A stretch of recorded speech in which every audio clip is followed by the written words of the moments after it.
Pues hace aproximadamente unos 5 años, o incluso a lo mejor puede ser más, cayó en mis manos un libro que se llama o se denomina El arte infantil, o el arte de la escuela, perdón. Y entonces ahí venía una serie de recursos para hacer con el cuadro del Guernica y trabajarlo en un taller, que además incluso era de una escuela de Cataluña, donde tenían un taller que a través del Guernica trabajaban no solamente la pintura, sino también la escultura, el estampado, el grabado, a través de una temática. En ese momento había una asignatura que era de libre configuración anual y vi la posibilidad de esta temática llevarla a cabo. Pero claro, yo quería llevarla bajo el punto de vista de trabajar de una manera interdisciplinar. ¿Qué quiere decir? Que no solamente la plástica, sino incluir en ella lo que es el teatro como guión, en el sentido que se trabaja la lengua y la literatura, también lo que es el aspecto de la expresión corporal, la música. Más o menos ahí nació la idea de coger el Guernica como unidad didáctica. También cogí esta obra porque se permite, dentro de la complejidad, se permite determinadas licencias. Yo soy consciente que estamos en una facultad de Ciencia de la Educación y no estamos en Bellas Artes. Entonces, mayoritariamente el alumnado que viene aquí no tiene una formación plástica muy elevada, salvo raras excepciones, que hay alumnos que sí, que tienen esas cualidades. Lo mismo que puede tener las cualidades de escribir bien o las cualidades en matemáticas, pero en plástica mayoritariamente es un nivel más bien bajo, ¿no?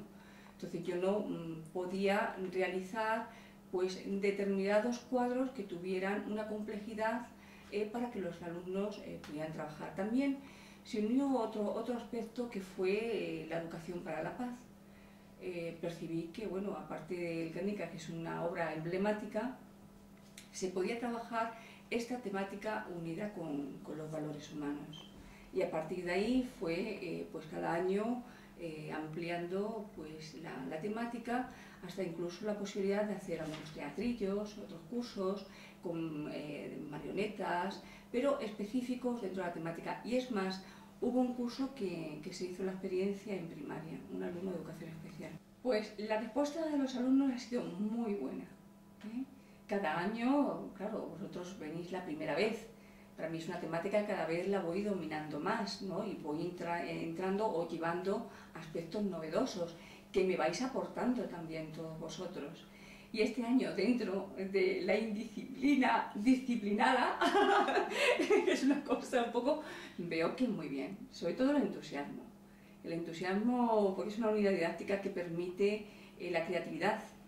Y dentro de esa creatividad siempre está el temor, en la duda, lo haré bien, no lo haré bien, aunque yo doy unas pautas, pero vosotros ahora mismo estáis eligiendo dentro de esas pautas libremente, de una forma creativa, y os cuesta muchísimo. Además, incluso os reveláis, por ejemplo, hoy lo que hemos estado hablando en el aula, ya ponéis disculpas, porque estáis acostumbrados a que el profesor os diga, tenéis que, punto número 1, el sector no sé qué, no sé cuánto, punto número 2, ya lo da escrito. Hay una parte que está escrita, que está elaborada, pero hay otra parte que os tenéis que implicar vosotros, para aprender esos conceptos que os estamos aportando, no solamente Blas, Ana Belén y yo misma. Pero hoy, dentro de esa situación que ha habido crítica, también se ha aprendido.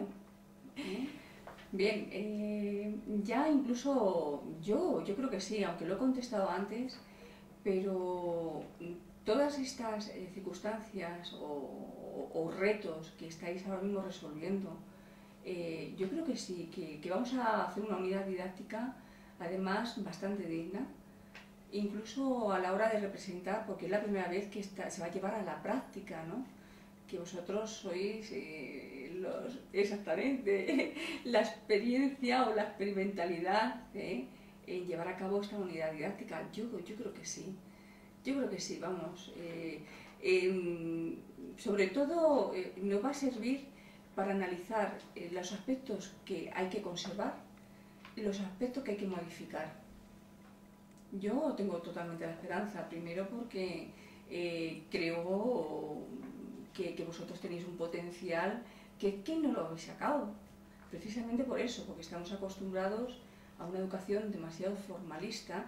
Vamos a ver, formalista en el sentido del profesor aquí os da lo que es la clase, los conceptos, y vosotros luego después vais a un examen.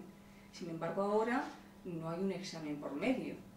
Ahora mismo hay una valoración de todos los trabajos que estáis llevando vosotros y os estáis responsabilizando. Yo estoy aquí para orientaros y para daros unas pautas, y que cantidad de veces lo he tenido que modificar. Yo me he hecho unas propuestas y muchas veces, por ejemplo, lo de hoy no voy a poder explicarlo y prefiero pasarlo por escrito, y luego posteriormente las dudas en los grupos